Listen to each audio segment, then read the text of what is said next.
నేను ఇక్కడ ఏం చేస్తున్నా అంటే పండు మిరపకాయ టమాటా పచ్చడి చేస్తున్నా. రోటి పచ్చడి ఇది.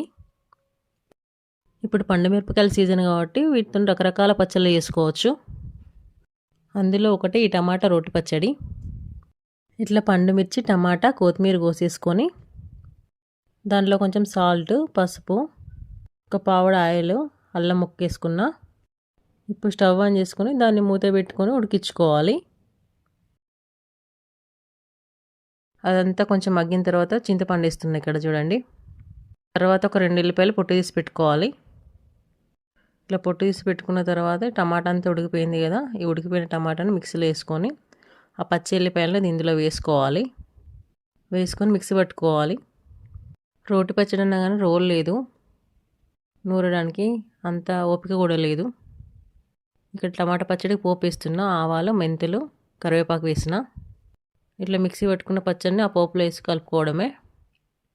కొంచెం దీంట్లో సాల్ట్ తక్కువ అయింది, కొంచెం మళ్ళీ సాల్ట్ వేసి కలుపుకున్నా.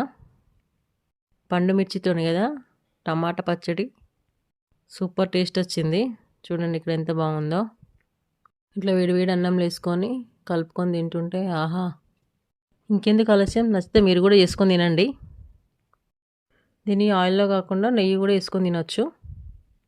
మీరు కూడా తినేయండి. వెళ్తే సబ్స్క్రైబ్ చేసుకోవచ్చు కదా.